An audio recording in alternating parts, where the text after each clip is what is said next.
Hey, what is going on, guys? This is Mr. Flakes, and welcome back to a brand new video.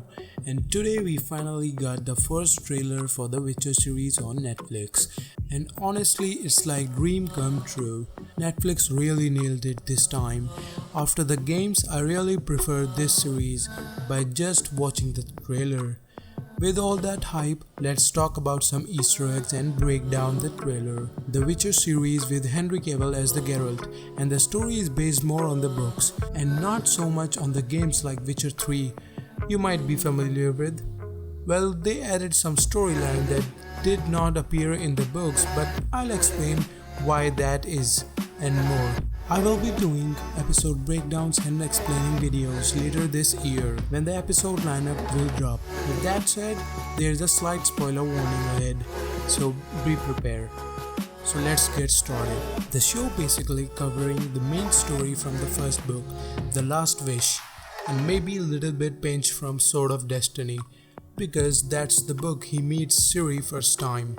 And obviously, Ciri looks a little bit older compared to the books for obvious reasons, as it's really hard to find younger actors to deliver a good job.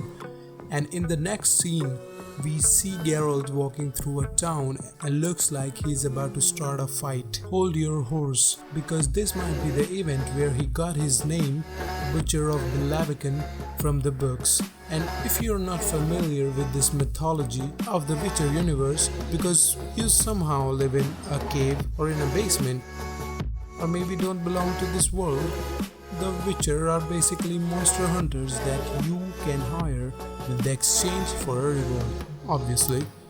And then there is a scene where Triss asks Geralt, this is our Triss now.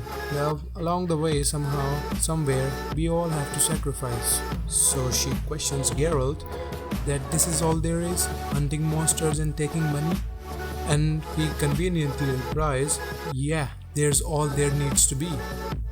And the trailer teases this idea over and over that he caught up in this larger story revolving around this special girl Ciri, and they keep referring her as a child of destiny who has these secret powers, as according to the story, elders' blood flow through her veins, and that's a big deal. And they also tease elves in the beginning of the trailer. They are this ancient powerful race that man eventually takes on and try to kill. And that's the idea of this season, that there is no real villains in the series and everybody is kind of terrible in their own ways. But some of them are really terrible and even worse than the actual physical monsters in this series, as that's the line, the worst monsters are the ones we create, implies. The idea that sometimes humans are the monsters, and the Butcher of Blaviken is the example of that, because a bunch of people try to kill an innocent mage and Geralt saves her and wound up killing all those mercenaries. And then we finally see him fighting a monster in an abandoned castle, and this actually might be the king's fortress daughter that turned into a monster, and Geralt was hired to rescue her, but end up fighting the monster, but later on does saves her. And right away he's with Triss, probably happening right after the event, as Triss was one of the first relationships. And finally you'll ask how come he has only one sword on his back, because in the books he always walks around with one steel sword on his back and leaves the silver one on Roach. And you can look over the corner of this image and there it is, the silver sword of Geralt of Rivia. So the Netflix Witcher have both of his swords and yellow cat eyes, and his potions eyes that are different every time he takes one of the potions, depending upon the situation. Different potions for different kind of monsters. Next up you can see Ciri in the woods with the dryads, and she is forced to choose between them or Geralt, and later on she chooses to go with Geralt. And shockingly enough, we see her walking in the desert, and I was like, wait a minute, what's going on here? And the possible explanation is she's traveling to the realm of elves, because some of the elves in the books inhabit the whole another world where you can travel through portals. And then the scene where some people will be like, What am I gonna do? Yeah, the very young version of Yennefer, starting her training as a sorceress in the Brotherhood of Sorceresses in the Tower of Mages. And the reason Yennefer looks so messed up, it's because she was born a hunchback in the books.